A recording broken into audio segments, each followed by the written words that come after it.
আসসালামু আলাইকুম।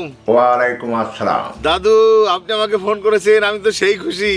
ঈদ মোবারক, ঈদ মোবারক, ঈদ মোবারক। এই গরিব মূর্খ, কিসের তোমার ঈদ মোবারক? হ্যাঁ, এই তৌফিক ছন্দ, তুমি নাকি মানুষকে দাও আনন্দ, তা তুমি এসব কী করছো? হ্যাঁ, তুমি নাকি এই রোজা পাস করে 1 মাস রোজা করলা, রোজা করে কী সব শিখছো? ঈদের দিন তুমি মাংস কিনে আনছো, মাছ কিনে আনছো, কী করছো না করছো? এই তোমার বাবা মাকে কতটুকু দিয়েছো সেটা বলো তো। হ্যাঁ দাদু, আমি তো সাধারণত যেটা জানি যে হলো আমি বাড়িতে কোনো কিছু নিয়ে আসলে আমার মিসেস আমার মাকে দেয়, এবং আমি অবশ্য ওইভাবে কখনো খোঁজ টোজ নিইনি। আমি তো ভাবছিলাম ওকে বিশ্বাস করি যে ও দেবে হয়তো বা দেয়, এটাই আমি জানি। কিন্তু কতটুকু আপনি প্রশ্ন যেহেতু করেছেন, এখন কতটুকু দিয়েছে না দিয়েছে আমি তো এটা বলতে পারলাম না। তবে দাদু, আমি অবশ্যই খোঁজ নেব যে আমার মিসেস আমার মাকে কোনো খাবার টাবার দেয় কি না, সেবা করে কি না। আসলে এটা তো আমার ওইভাবে খেয়াল ছিল না দাদু। আচ্ছা, আমি দাদু অবশ্যই আপনাকে ব্যাপারটা খোঁজ নেব এবং খোঁজ নিয়ে আপনাকে জানাবো। দিছো, আমার কত দিছো? এই তুমি দিয়েছো? তুমি কি নিজে হাত থেকে দিয়েছো তোমার মাকে? হ্যাঁ, তুমি তো দাও নাই, তোমার বউকে বলেছো। তোমার বউ দিয়েছে কিনা সে এখন দাও। দাঁড়ান, আমি এখনই ফোন দিচ্ছি, দেখি যে কী অবস্থা, সে দিয়েছে কি না দিয়েছে।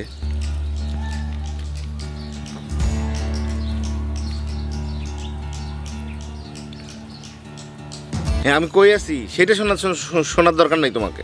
আমি তোমাকে যেটা বলি সেটার উত্তর দাও। আমি যে ঈদে এই যে মাছ মাংস নিয়ে এসেছি বা ইফতারের সময় যে এলো খাবার টাবারগুলো নিয়ে এসেছি, তুমি এগুলো কি আমার ঠিকঠাক মাকে দিয়েছো? হ্যাঁ, কতটুকু দিছো? হ্যাঁ, কয়দিন দিছো? আমার মা তো আমাকে কিছু বলে নাই, আমি এগুলো শুনেছি, বাইরে থেকে শুনেছি, জেনেছি। তুমি নাকি এই যে ঈদে যে মাংস নিয়ে এসছি, মাছ নিয়ে এসছি, এগুলো আমার মাকে কিছুই দাও নাই। কেন দাও নাই তুমি?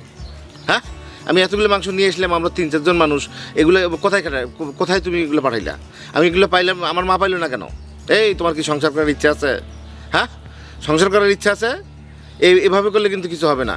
এই যে তুমি ঈদের দিন আমার মা না খায় থাকলো, নাকি কি দিয়ে ভাত খাইছে না খাইছে আমি জানি না, আমিও খোঁজ নিতে পারিনি। কিরকম একটা অভাগা মানে ছেলে আমি, তোমাকে আমি বিশ্বাস করছি। আমরা এই যে বাঙালিরা বউ বিশ্বাস করে সর্বনাশ হয়েছে আমাদের, বুঝছো? এগুলো মোটেও তোমাদের ঠিক না। তোমরা যে মেয়েরা কখনো হলো শাশুড়িকে নিজের মায়ের মতো ভাবো না, এইটা হচ্ছে বড় সমস্যা। বড় সমস্যা এইটা, এই সমাজে ক্যান্সারের মতো হয়ে গেছে এগুলা। রাখো, তোমার সাথে আমার কোনো কথা নেই, বেয়াদব কোথাকার। ঠিক এমনই তোমার মতো কিছু মূর্খ আছে, গান্ডু মূর্খ। হ্যাঁ, গরিব বাঙালি তোমরা 3 বেলা করে ভাত খাও, শুধু বউয়ের পূজা করো। এই বুঝছো, তোমার বউয়ের পূজা করো। এই মা বেঁচে আছে, তাদের বাপ বেঁচে আছে, বিভিন্ন জন বিভিন্ন জায়গায় চাকরি করো, ঢাকা শহরে থাকো, এত টাকা পয়সা ইনকাম করে নিয়ে এসেছো, শুধু বউ শ্বশুরবাড়ি মাংস কাপড় চোপড় সবগুলো সেদিকে দিয়েছো। এই বাবা মায়ের কয়জন খোঁজ করেছো? এই জন্য আমি বলি যে বাঙালি তোমরা সবাই ছোটো লোক। এই যারা বাবা মায়ের খোঁজ করো নাই, এই ঈদে যারা বাবা মার খোঁজ নেও নাই, যারা বাবা মাকে সেবা যত্ন করো নাই, তারা সবাইকে আমি জুতা বেটা করো, জুতা বেটা টাক টাক মারবো। ওকে, গরিবেরা। সত্যি দাদু, আমি খুবই সরি এবং লজ্জিত। আমি আসলে বুঝতে পারিনি, আমার বউকে ওইভাবে বিশ্বাস করা ঠিক হয় নাই যে আমার মাকে সে আমার মায়ের মতো, ওর মায়ের মতো ভাববে, এবং ও হয়তো আমার মাকেও আমার যেমন করে আদর করি খোঁজ নেই, হয়তো সেরকম করে সে করতে পারতো বা করবে, এইটা বিশ্বাসে ছিল।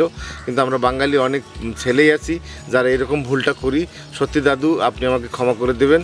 আমরা আসলে যারা মা বাবা বেঁচে আছে যাদের, তারা যেন আর কখনোই এরকম করে হলো বাবা মায়ের অবহেলা না করি, এবং অবশ্যই রোজ যেন একটু খোঁজ নেই।